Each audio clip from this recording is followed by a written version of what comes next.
Well, welcome to Politics is Personal with Leslie and Cole. I'm Leslie Herod. And I'm Cole West. This has been a really fun few weeks for us. Hopefully it's been an interesting journey for you as well. Hopefully we're getting you to talk with your friends, with your families. But I think we've got a fantastic show today. Former county commissioner and human trafficking advocate Kelly Dore will be with us on the program today, which is sure to be a fascinating conversation. It's been an interesting week in Colorado politics, and when Colorado politics is making national politics, most of the time that's probably not a good thing. But can we talk about what's in our feed? And I'm sure what's in my feed is the same as what's in your feed. Absolutely. And that is a big WTF to Jared Polis. I mean, what in the world is Jared Polis thinking? What did he think this was going to accomplish for him? And can we just say the guy's political career is dead? I am, quite frankly, I shouldn't be surprised. I always say this, I shouldn't be surprised, but quite frankly, I still am. And to back us up a little bit, we're talking about Jared Polis, I guess shortening the sentence, if you will, of Tina Peters. Tina Peters, who was this election denier, Right. who opened up the files basically to Unrepentant, right. to allow what I would say is a step towards election fraud, right? Right. And then we had J.D. Vance, our vice president, going on national TV at a press conference saying that all she did was trespassing, which was not true at all. I mean, she had felony charges. Not only charges, but convictions. Felony convictions, charged by or prosecuted by a Republican district attorney in Mesa County. Mesa County is one of the more conservative counties in our state, so convicted by a jury clearly of her peers. So, you know, it's unbelievable to me that in the face of all of that, the fact that I, you know, and you can quibble about, was this a fair sentence? Was 9 years appropriate? But to grant her clemency was really sort of green lighting election deniers across our state. And I really do feel for the county clerks and recorders around our state who are going to have to administer Democrats elections. and Republicans and independents. More Republican county clerks in Colorado than Democrats. And what I've heard is almost universal condemnation from county clerks across our state, Republican and Democrat, that this was a horrendously bad decision by Jared Polis. Who do you think? Why do you think he did it? Like, who is he trying to placate? I mean, there's been all this talk in Colorado that he wants to run for president one day, and that they're setting him up for that. Well, that isn't going to happen. And I'm just like, what? And what? Not as a Democrat.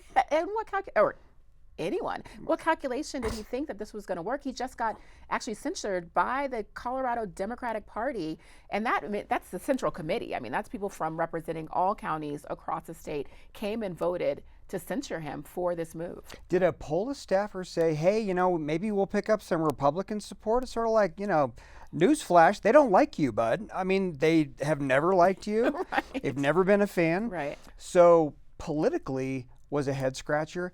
And maybe Jared Polis is trying to out Maverick, who, you know, I don't know. Who knows what he's trying to do? It's the only thing I can think of because, quite frankly, I think he thinks he might be saving Colorado from something, especially saying, he said, history will look kindly on me for making this decision. I don't know. It depends on, I guess, who's writing history, because right now I'm not seeing it. But I think he thinks he's saving Colorado, and I don't know how that's going to play out. But what I am also annoyed about that's in my feed is the fact that now Tina Peters not only is going to be freed from and released from her jail sentence, when many people are sitting in jail for sentences that are way too long, way too harsh, and just quite frankly unjust. She's also going to be eligible for this $1.8 billion slush fund that Trump just got approved. You know, we talked about this in last week's show, and I hate the fact that I was right about this, but you know, not only did we have the lawsuit just sort of mysteriously go away, but we have the creation of this fund where the people that are going to supervise how the funds are paid are appointed by Trump, not really overseen by Congress. So it doesn't sit well with me that folks that ransacked the Capitol on January 6th, that personally assaulted police officers, are now going to be eligible for federal money to compensate them for what they went through. What about the trauma that these folks put upon Capitol Police officers, Staffers, frankly, upon our country. A country, that exactly. day. Yeah. So how is your feed playing this out though? Because I'm flummoxed to think that anyone would support this slush fund that's being created. Anyone would support, releasing these violent, quite frankly, criminals, and then giving them a nice large check upon their release from jail or prison, and then whoever else Trump thinks deserves money. How are people talking about that on your side? Because my side's pretty pissed off. Well, what I'm seeing today is that Congress, for the first time, is showing that they have a spine and saying, we're not going to greenlight this fund. But like with so many of Trump's, what's the word we should even use? Like these things that he comes up with, the ballroom, the arch, the fund, and it's just sort of act and then try to see if anybody's going to stop Trump's him. acts of corruption, that's what we should call it. Because no one seems to stop him. Yeah. And the reason why he paints the reflecting pool blue and tears down the East Wing is that no one will stop him. Yeah. And no one in Congress has the spine that they need. Maybe this fund will finally be the wake-up call. I'm not holding my breath, but I'm seeing in my feed that there may be some resistance in Republican ranks to this gross misappropriation of public money. Well, I certainly hope you're right. Because I don't want to see this continue in my feed without people really speaking up and stepping out on all sides of the aisle. So stay with us. Coming up next on Politics is Personal, a fascinating visit with our friend Kelly Dore.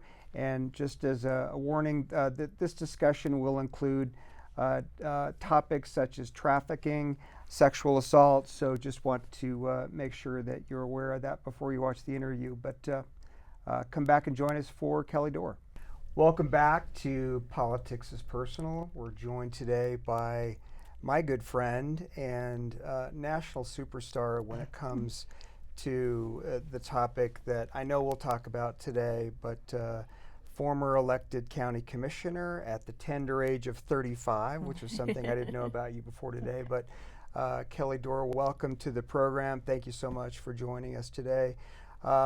I have a very long bio for you. You've done a lot of great things, but I always want to sort of throw it to the guest to have you introduce yourself to our audience and let them know what you want people to know about who you are and what you do. But welcome to Politics is Personal. Thank you. Welcome. Thank you. We're so glad to have you. So yeah, it's an honor to be here. So I've actually followed both of your careers and love what you guys have done. So my name is Kelly Dore, and I am the executive director of the Sierra Cares Foundation, which we actually operate out of West Africa, and we basically, since 2020, have located and helped to repatriate over 7,800 women and children back to African countries that have been trapped in slavery situations in the Middle East. We have one of the Middle East has some of the worst human rights issues when it comes to recruiting people and sending them abroad and recruiting them for jobs that are truly state-sanctioned type slavery. And so with that, I started recognizing that we have to not only just repatriate them, bring them back, but we have to set up programs to help them for long-term sustainability, but also to stop the entry point to being trafficked. We were finding most of our victims were coming back with multiple diseases, bone breaks, being pregnant, and when they're coming back into a culture or a country that has no resources and no jobs, they're just basically living on the streets again. And so it wasn't really like you can't find people and say, oh yay, we saved you, like go live a happy life. And so I actually wrote the first mental health program that is specific to African survivors of trafficking.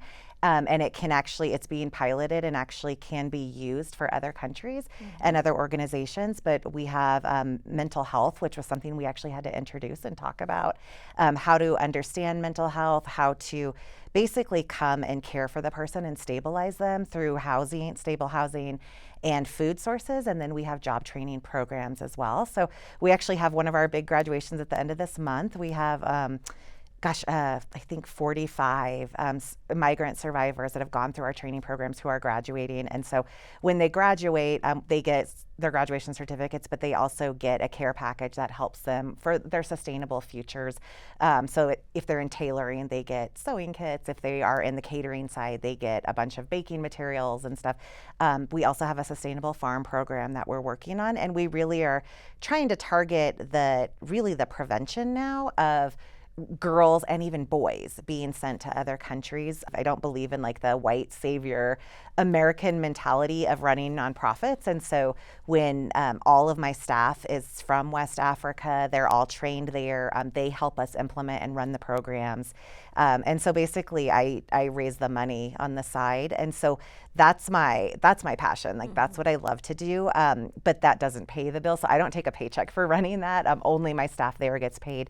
I consult I've consulted for the past 4 administrations for the U.S. Department of State when it comes to conflict zones and war zones. So I will get sent in to conflict zones to help them assess and understand the victimology of what's going on, but also to train the frontline responders of what we're seeing, because what we see when there's a natural disaster or when there's war, after the aid groups come in, some of the biggest groups of people that come in are the traffickers because they're exploiting. Yeah, well, tell me a little bit more about that. So you got into this work not as a savior, right? Right.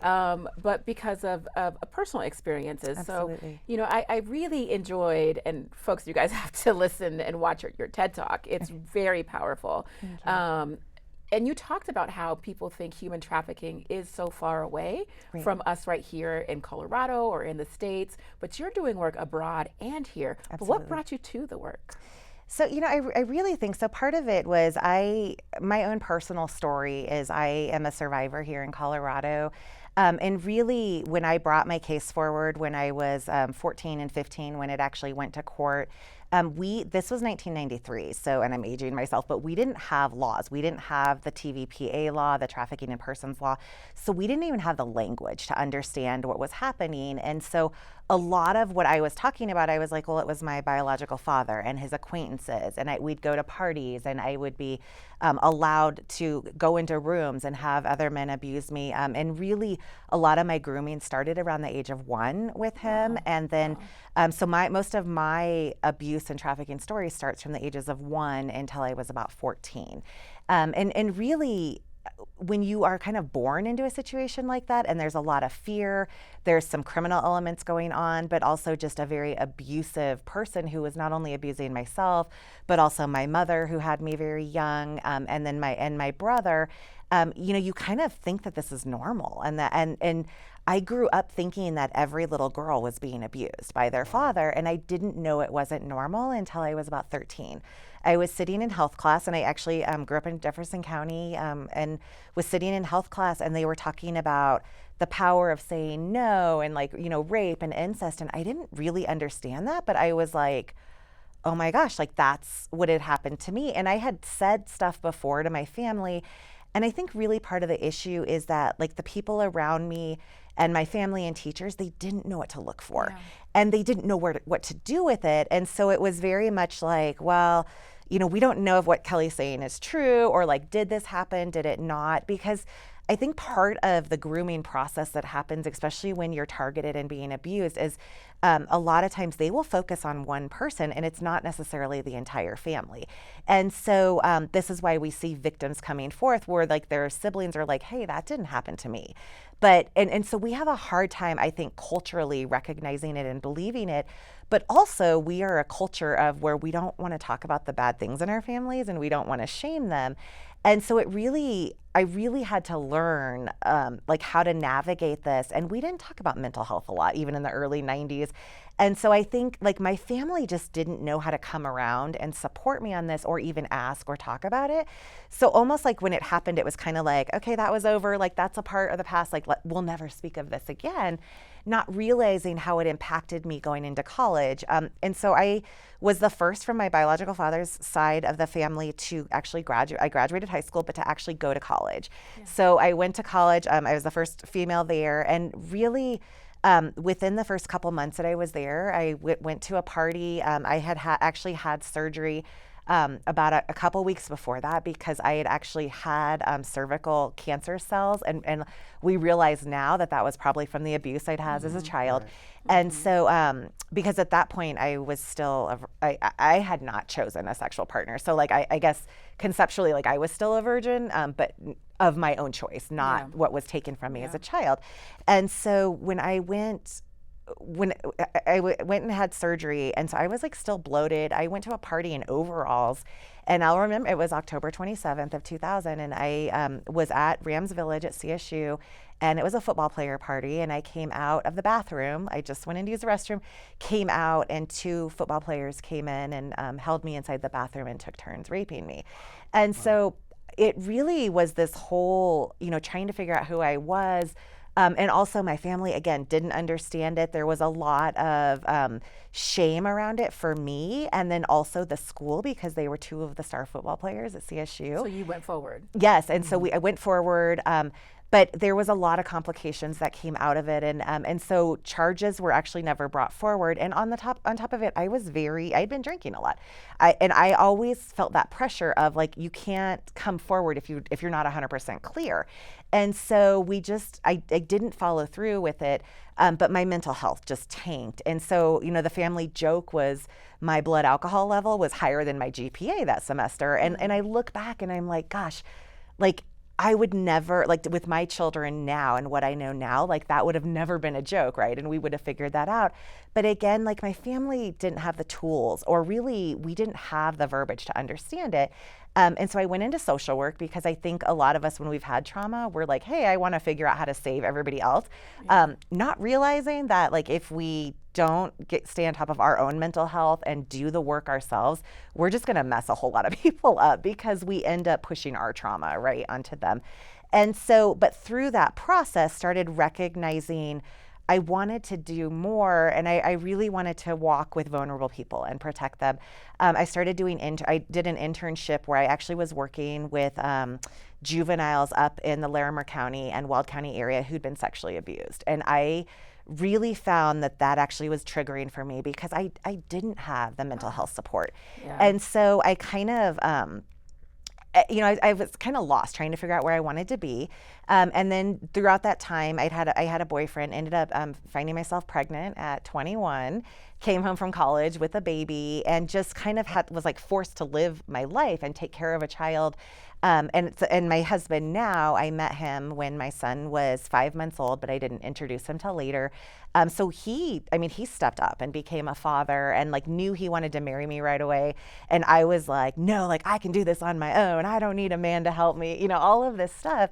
And eventually, like my husband, it kind of like, he broke me down enough where I was like, okay, this is actually a good man. And he wants to do this as a partnership. He doesn't pity me. He doesn't like, he loves me for who I am. And that was something I wasn't used to. Like, I think, when you grow up in a cycle of where you're being abused, like there's always a value placed on you. And so I started recognizing when I was younger, a lot of the stuff, I didn't have the words to articulate at 3 and 4 and 5, what was happening to me. But there was a lot of actions. And I think looking back now, family and friends are like, oh my gosh, like we missed so much, but we didn't know what to do. And so there's that weird dichotomy, because people will either do one of 2 things. They will either run away from you because they're embarrassed and they feel ashamed, or they will come and support you. And they're like, I want to learn more. And so, early on in early 2000, I was busy with children. My husband and I got married. We had 4 children. And so I was at home raising them. And then my husband was elected in 2013 and became a legislator. And I really started, recognizing that policy and laws are kind of like where things are like, even on local levels, this is where things happen. This is where things change. And started looking at my own case. And so in 2014, I actually ran as a commissioner in Albert County. What I really recognize is, so when I got elected, I started sharing my story about like what happened, and what I found is it was used against me a lot. I had members of the sheriff department, they started calling me a whore, they were calling me loose, there were rumors, like, and I'll tell you, and you guys probably know this, like, you want to know about yourself, like, run for office. Right. You'll find out who you slept with, who you had affairs with, like, who you did all this stuff with. And I was like, whoa, I had no idea I was like this. But I really started recognizing that, like, justice was being covered up. And there just was a lot of underlying stuff that we weren't addressing. And so in 2014, this is right around the time when Colorado, so Paul Lundeen, it was Senator Paul Lundeen, who was a representative at the time, worked with my husband and like Bob Rankin, and they actually did the inception of the Human Trafficking Council in Colorado, which came into 2015. Well, at that time, I didn't actually realize that that's what had happened to me. So as a commissioner through NACO, the National Association of Counties, I got asked to, there was a new group forming, and it was about human trafficking, human rights. And so one of my good friends, like Sally Clark, who was a longtime commissioner down in El Paso County, was like, hey, you should join NACO. And I was on Health and Human Service. I served with a lot of Arapahoe County commissioners on that. And they were like, hey, like, you understand this background, you understand sexual trauma, you should sit on it. So I go to Washington, D.C., I'm sitting in a meeting, and around this time is when President Obama decided they were going to create the Human Trafficking Survivor Advisory Council, and really started talking about it, even though in the year 2000 in the United States is the first time we've ever had a law that addressed human trafficking. And so the TVPA Act was enacted in 2000, but it took another 15 years for like even a president's office to recognize it, or even states. I mean, we're still working on legislation, right? And so, so I remember going to the inaugural meeting. There was 12 of us as commissioners from around the country, and I'm sitting there, and they're explaining to us what human trafficking was, and I was like, oh my gosh, like, I had this, I've had this, I had this. And so I remember going back to my hotel that night, and I called my husband, and I was like, they were talking about things that were part of my case, which was a closed case here in Colorado. And I was like, they're talking about like multiple people coming in, like multiple offenders, and like led by one person. And if there was an exchange of drugs or money and stuff, which I knew had happened in certain cases, I never had to carry it. But when you have a child, that there doesn't actually need to be force or control, or there doesn't need to be actually an exchange of anything. The coercion, force, and control can be a part of it for a minor. And so realizing all of this was happening, so we reached out to a good friend who was an FBI agent, and we came down to the courthouse in Denver and I got my case released to her, and she looked at it. They came back and said, okay, so of the 27 counts that were on here, so the state came and charged 27 counts to my biological father. He ended up pleading guilty to 19 of them, and at the end of the day, had a judge here in Colorado, a female judge. And when my testimony was kind of read, so he ended up taking a plea deal. He hired one of the best attorneys, is it Don Loslow in Denver, who's one of the best criminal defense attorneys in the state, hired him. And basically I was 14, they didn't want to put me on the stand. They didn't know if I'd be a credible witness, but I'm recognizing now it's because some of the stuff I was talking about, I didn't have the words to articulate, but they didn't also either. And so he ended up pleading guilty to 19 of them. Judge Nancy Rice ended up sentencing him to 2 months in jail. He did not have to pay restitution, did not have to register as a sex offender.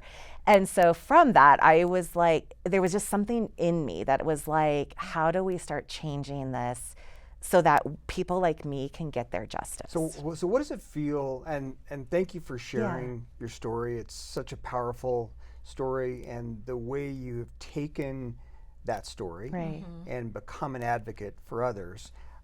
It's got to be a particularly raw time for you now, as we see the Epstein case on the headlines, has been for many years. So what are your thoughts as you see this unfold? We're sitting here taping this today, a couple of days after somebody that I admire greatly, Thomas Massey, who lost his primary in Kentucky, largely for, let's just say it, for standing up for victims of this horrendous trafficking ring. Right. So speak to us about how you're experiencing this as a victim and as an advocate. Right. Well, and I think, going back, I started recognizing, so when I left office, like, I realized that I did not have some of the tools and the mental health ability at 35 to navigate what was being slung at me in office, watching my husband go through things, because it's an ugly, I mean, you guys, it's ugly. Yeah. And I, at this point, like, I don't know why anybody would want to run, except for the fact that we all want to make the world a better place. But I realized I wanted to stay in it and figure out how to change the law. And so when I left being a commissioner, so I'm actually right now currently the only survivor that has actually been elected to office anywhere in the US, which is kind of wild. And maybe it's because I'm open and public about it. There might be others that aren't articulating it or don't understand it. But I started realizing that, like, if people are making laws about us and for us, but without us at the table, then it's just a piece of paper, right? Because if we're not making laws that are actually, that people can actually take and actually adhere to, but also for victims and survivors that are able to identify with, we're not doing any justice for them. And so, so in 2017, I started doing consulting.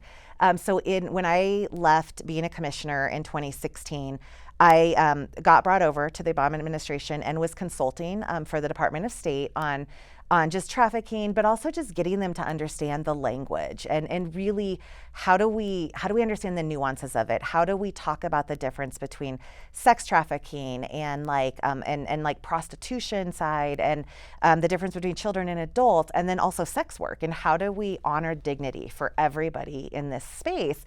Because I was seeing that's not what was happening, and today it still doesn't. There's a lot of people just bucking heads. And that's why it's hard to get some of these laws passed, because absolutely. There are the survivors, then there are people who maybe are also survivors that also participated in the crime, and you want to respect or acknowledge their trauma in some ways in the laws, and thinking about people like your mom or other folks who might have known things were going on, or things like you said she had trauma placed upon her as well. What's her role, or the people around? And so it does become kind of a sticky issue when it comes to how the laws are written and enforced. But you helped pass 300 pieces of legislation across the country. How'd you get it right? So, I think, and I want to start and say, I'm never going to blame any of the people in my life that missed what was happening or don't have the ability to understand it. I think that is their own journey. And sometimes you have to just bless them from afar and love them and say, everybody does the best they can with the tools they have. It's when we start denying and deflecting. And I realized for me, as a child, a lot of times I was told, well, that's not really what happened. Let us tell you what happened, or don't talk about what happened. And so I think one of the reasons I became so public is I was like, wait a minute, I felt like I've been shamed, and this isn't a dirty secret. This is something that happened to me, not by me. And so in 2017, I was actually approached by the Department of Justice and the FBI, and they were actually starting to look at some of the Epstein Files again. And mind you, Maria and Annie Farmer came forward in 1996 and started talking about what was happening. That's when Bill Clinton was president. And so since 1996, when they first came forward, and the Department of Justice has had this stuff coming forward, we have not had a single president who has instructed the DOJ to prosecute and go forward on charges, Republican or Democrat. And so in 2017, they said, can you help us? So they brought in 3 survivors and said, can you help us understand the victimology, what they're saying, who they are? And so from that, I've actually had the original files. I had to sign an NDA. The Epstein Files. Yes, I've had the original. I've had there, and it's over 33 million files and pieces of evidence. But I had an NDA, and I had to go through all of them. And so, but last year in 2025 in April, my NDA expired. So, and before that, I started doing international work. I actually was part of the second cohort of ISTAC, the International Survivor Advisory Council, for the OSCE, and we officed out of Warsaw, Poland. And so started just doing international work. And really, because for me, human trafficking it's not a red or blue issue. This is a human rights issue. And we have to talk about our roles here in the United States, because it's not just sex trafficking, it's labor trafficking, it's the consumerism, all of the stuff that we're seeing and what plays into that, and also how all of these countries, how we all work together. And then I started, going to conferences. So I sit on the UN Women and started, hearing that, like listening to that. And in 2025, in March, the UN Women decided that, and it wasn't the women, it was actually all the member states, ended up on the human rights side, which was part of the human trafficking side. They voted in China and Saudi Arabia to be the two leads on that.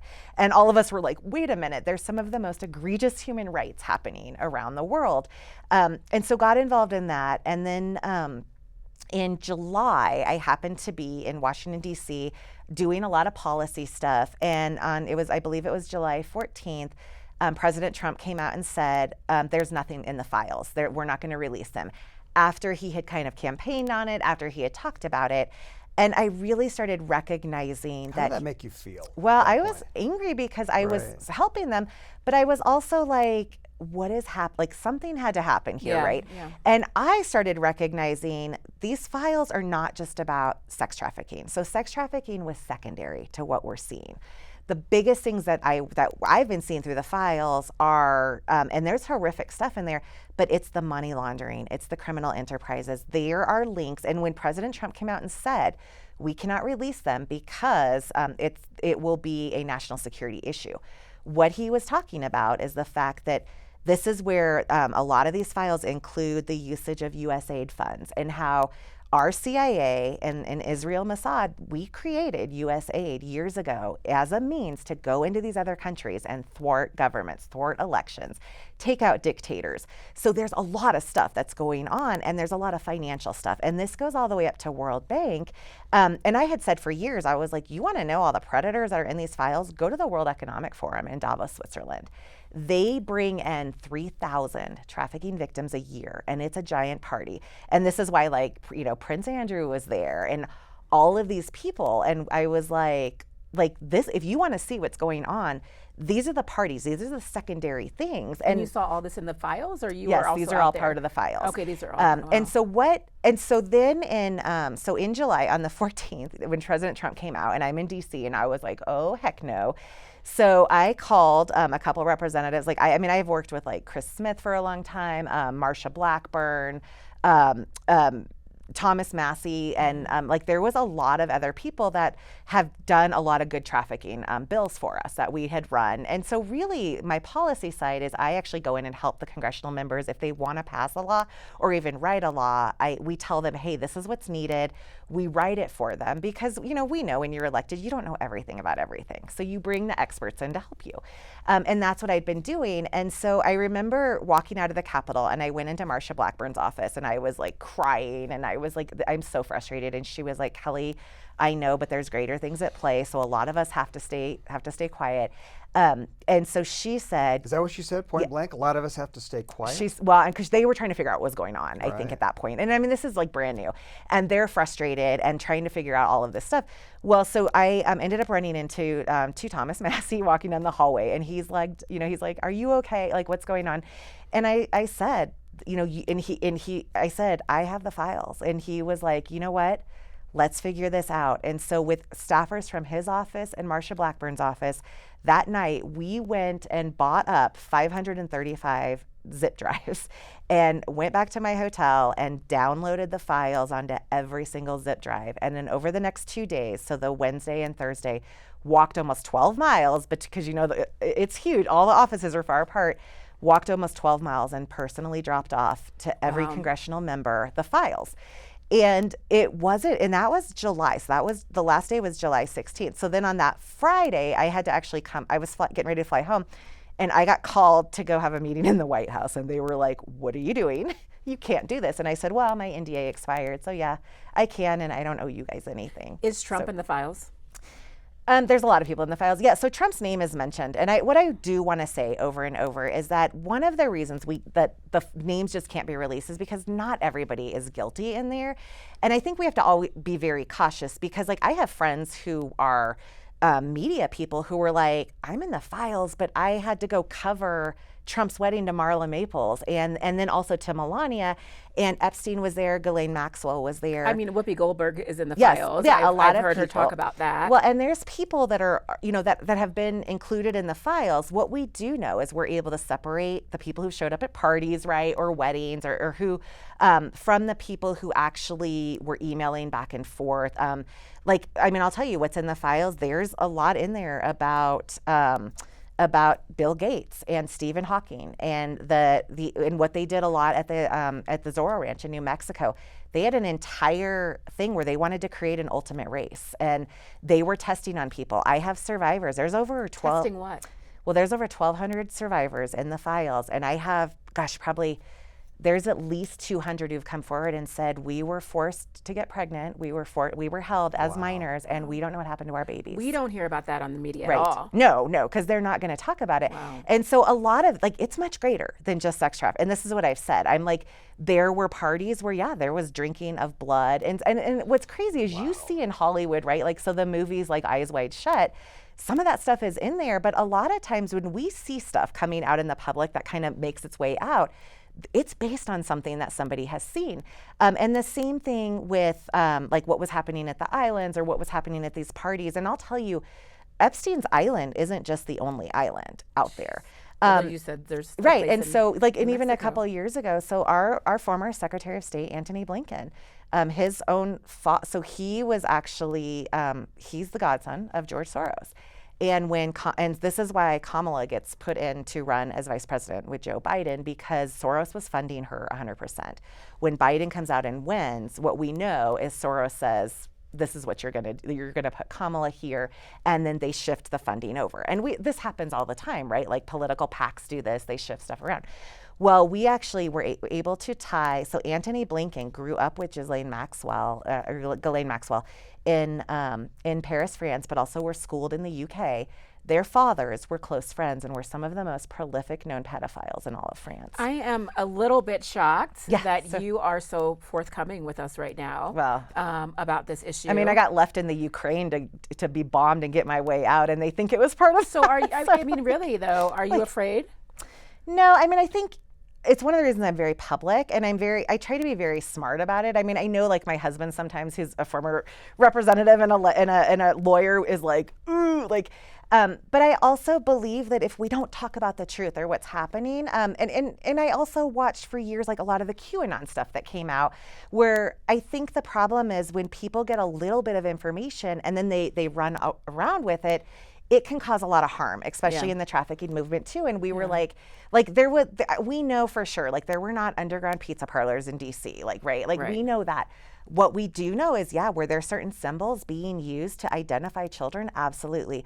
Were a lot of Hollywood people involved in it? And were they there? Did they know? Were they at the parties? Absolutely. Do we know the extent of what they were involved in? We know what Bill Clinton was involved in. One of the reasons why the Clintons decide that they want to do their public testimony public, so that if you get brought into a closed congressional hearing, if it's closed, they are allowed to bring up criminal elements of the case. The Clintons chose to do it publicly because when it's public, they're not allowed to. They're not allowed to. So everything released by the DOJ, so what Pam Bondi releases is none of it is prosecutable. And this is why I think people are frustrated, and they're like, well, wait a minute, the files have been released.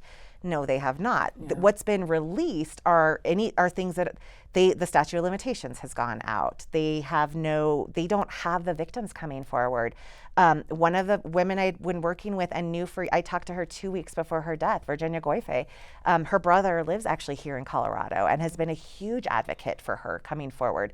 But are we 100% sure she didn't kill herself? Internally, right, I know it. Yeah. You know what? But I'm sorry. but that she probably didn't commit suicide. She did not. We don't feel like there's a lot of just complications, but also there's a lot greater things. And I've said to people, I'm like, this isn't just about the children there.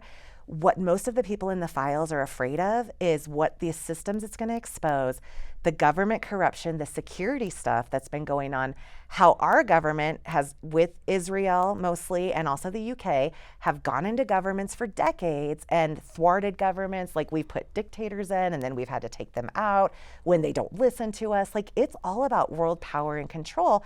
And a lot of it goes through our world banking systems. So Kelly, it's financial. So we could sit here and, right. and talk to you for hours. But but before we let you go this afternoon, I just wanted to pivot a little bit, because you have a very long runway on this issue, as a victim, as an advocate, as a person who's testified before Congress, who's worked with members of Congress. Sort of, where do you think this issue is going, and when some of these things retreat from the headlines, as they almost inevitably will, where do you see the work going, and where are you going to be focusing as an advocate? So, so one of the things, and actually Colorado was the first state, it took us 3 years, and we finally got it passed this year with bipartisan support. It was Senate Bill 15, or 26015, which basically we have never, and we don't have a federal bill that goes after buyers. And so the biggest issue with trafficking is demand. Wow. If we don't have demand, you don't have traffickers. Right. We don't have victims. And this is where it's been really tricky, especially between children and adults. And what we've had to say is, we should be providing resources. Like, a child cannot consent. A child cannot say, I want to sell my body for sex, even for survival sex. We have to do a better job as a society to say, we're going to put programs forth so that our children in foster care, the majority of LGBTQ members are being trafficked, and they're being forced into things because they've got no sustainable place to go and no safe place to go. And so, but the greatest issue is if we don't address the buyers, and predominantly in the United States, the number one buyers around the world of children are American men. Wow. They are white American men who identify as Christian, who make a disposable income of $85,000 to $100,000 a year, who live in the suburbs, who are married with at least 2 or more children. And what we know is that a lot of them have been getting a slap on their wrist. And so traditionally what we've seen is it's 0.76% of actual buyers of children in the United States have actually been prosecuted and held accountable for what they've done. Across the board, children and adults, it's less than 3%. The other misnomer that we've had too is, especially when you talk about immigration and stuff, our traffickers are homegrown people. Like, they're people here in the United States. It's not as many of the immigrants coming in, and a lot of the immigrant children coming in. Most of the children in the United States who are trafficked are American children. And so I started, again, recognizing as an American citizen, what do we start doing to change the narrative and understanding? Because when the buyers are predominantly Western European, American, Japanese, Australian, and from New Zealand, we've got to start because they've got disposable income. Wow. We have to recognize that. And if we want to talk about how do we put protections forward and change laws and protect the most vulnerable in our society, we have to address the demand. And so Colorado, we got that passed. I mean, like I said, it was a fight. And the hard part is, you had on both sides, like, it was killed in committee every time, because they were like, well, our jails are such a mess. Like, we absolutely need reform? We do. Right. But they were like, we don't want to put men in jail who could potentially be raped. And we were like, but they just raped a child to get there. It's fascinating to me. And unfortunately, we're at time, but I definitely want to have you back. You're so fascinating. Absolutely. And I'm sure our listeners are going to want to hear a lot more. But before we go, before we started this segment, you and I were speaking a little bit about the unlikely, in my opinion, the unlikely co-conspirator in your work of Lauren Boebert, and her coming out against Trump. And really for survivors, right? And really not even against Trump, but to end this, to see the files, to end trafficking. Absolutely. She also has stepped up and said that women should not be harassed in the halls of Congress. Yeah, Nancy Mace's law that they voted down. Yeah, talk just 30 seconds. Yeah. What do you think? How does that play out for her? And what do you think about the state of these women who are stepping forward and saying no more? So I'm going to tell you, like, I I believe that Trump is trying to do some good things, and there are some good things that I've seen him do. There are some that I don't agree with. But I think when Trump ultimately had a good idea, I think he wanted the files to be released because he didn't realize how in depth it was. After he gets elected and he starts pushing it, he gets called into a meeting with AIPAC. And I think they roll out, this is what's going to happen. So he changes his tune. Whether or not we want to say it's political, it's funding, there's a lot of different stuff, which we just saw with Thomas Massie, right? Like AIPAC put the most unprecedented amount of money into any congressional race. But yeah, so you had Lauren Boebert, you had Thomas Massie, Marjorie Taylor Greene. Yes, yeah. And I was like, in what world do I live in that I'm ever going to agree with this? But I think the greatest issue is they are recognizing there's a lot of harm being done. And the problem with Trump is that if you don't agree with him or he thinks you're going to make him look bad, he comes after you. I don't think he really cares one side or the other, how this plays out.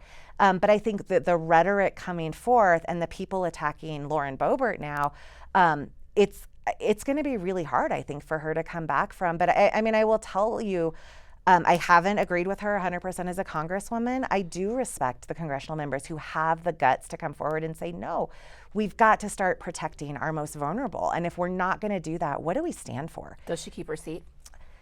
I don't know. So, we're hearing, I'm hearing a bunch of ramblings. I get a bunch of stuff on the inside. I knew ahead of time that Pam Bondi a month before was going to be let go, and why.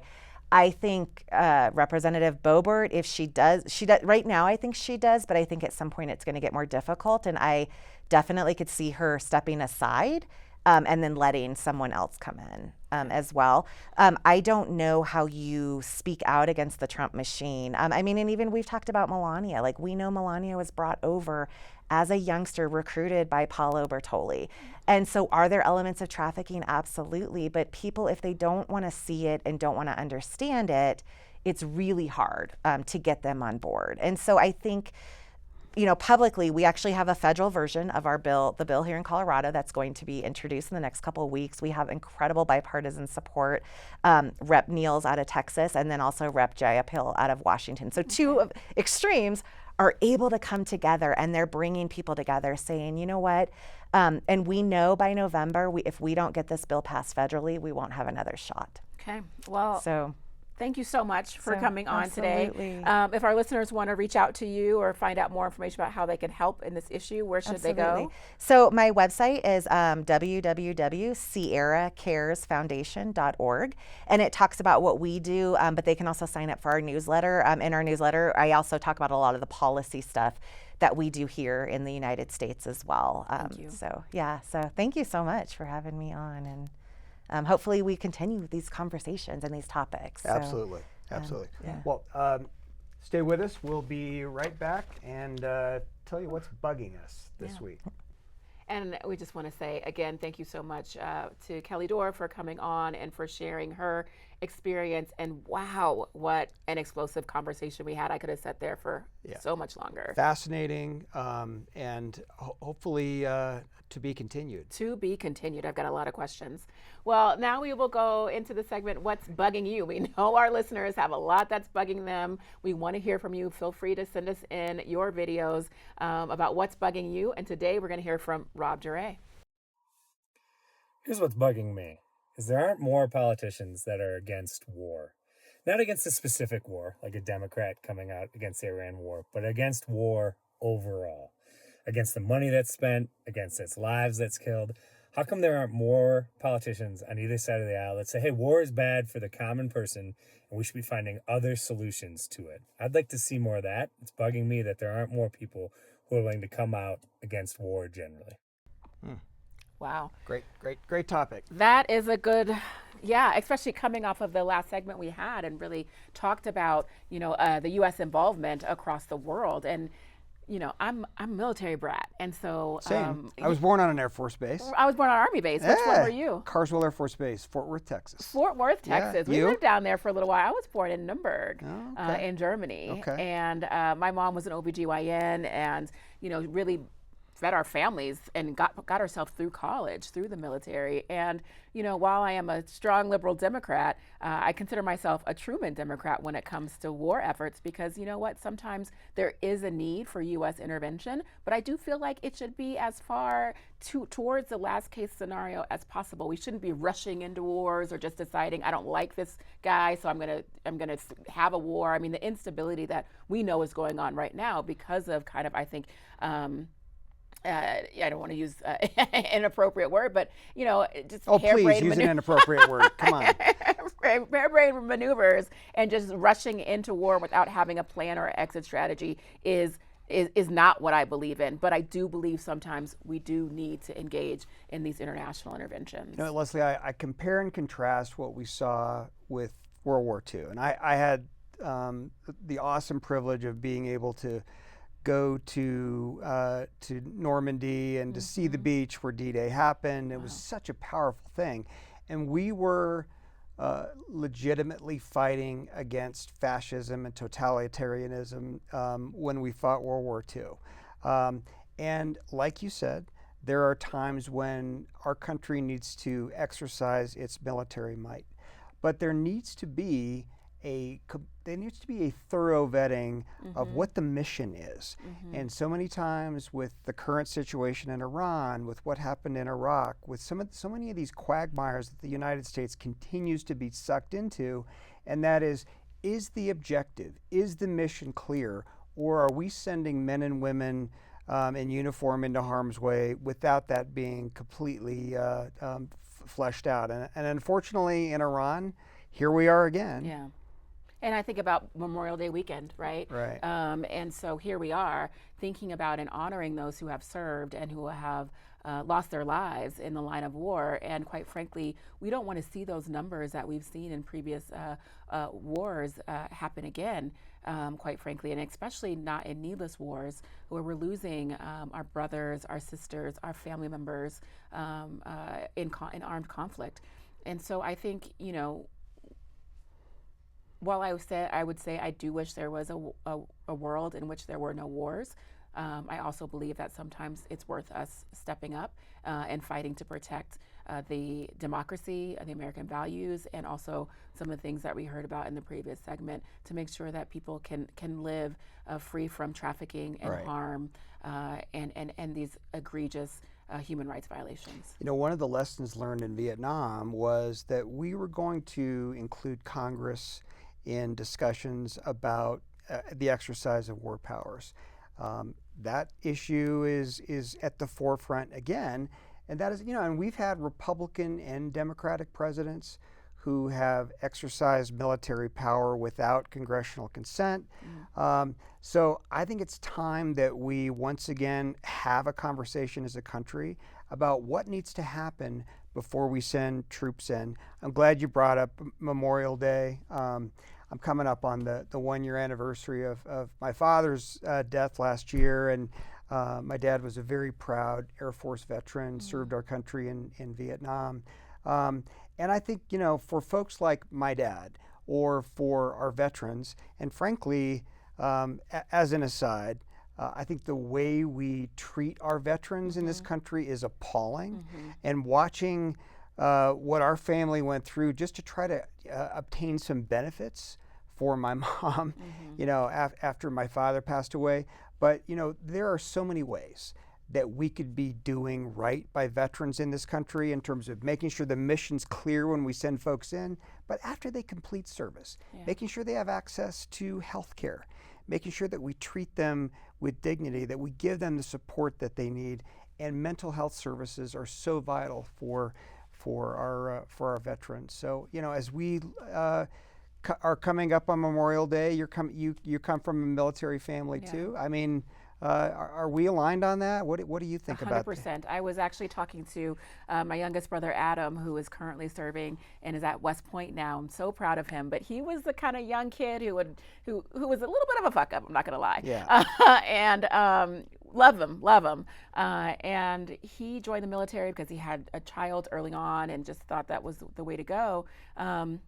and has worked his way up to now being at West Point and just being an amazing father, and son and brother, and I love him to death. And I'm definitely afraid for him. And when this war broke out, I said, what are you going to do, Adam? He's really close to his retirement. And he's like, this is, I would say that he probably doesn't want to go into war right now, doesn't think that's the right thing to do.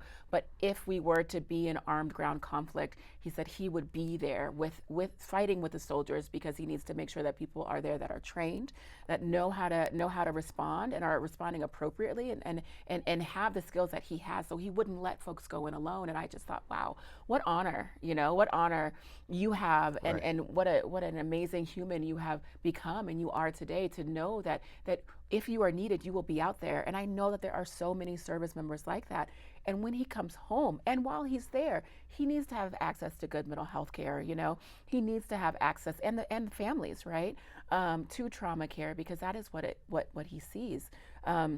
Recently, I went to Sundance, and I watched this movie called Soul Patrol, and it was probably one of the best documentaries I've ever seen. It is going to be released to the public very soon, so everyone out there, shout out, watch Soul Patrol. It moved me in ways that I've not been moved around a military war film, and it was about the returning soldiers from Vietnam. We've got to do better with our soldiers. We've got to make sure that when folks come home, they are welcomed back into society, that they have the tools that they need to succeed, and that they are not forgotten.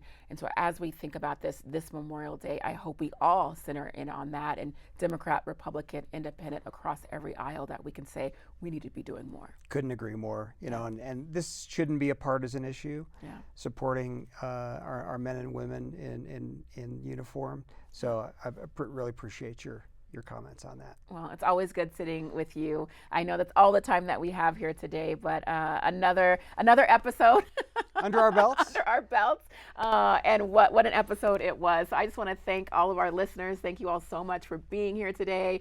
Thank you for the conversation. Thank you, Cole. Thank you to our guest. Wow. And we will see you next time on Politics is Personal with Leslie and Cole. Yeah, Leslie, great to be with you. And remember, friends, politics is personal, so keep talking. Thank you so much for listening. This episode of Politics is Personal with Leslie and Cole was hosted by Leslie Herod and Cole Wist. This episode featured Kelly Dore and was directed and edited by Jamison Johnson and produced by Leslie Herod, Cole Wist, Ian Silveri, and Julie Jackson. Special thanks to Hallie Wist, keeping it in the family, and of course, Lily Bird, Rob DeRay, and Mark Lyda. Music by JKK. And follow us on Instagram, TikTok, Facebook, YouTube, and any site where you get your podcasts at Politics is Personal with Leslie and Cole. Recorded at Denver Community Media, all rights reserved.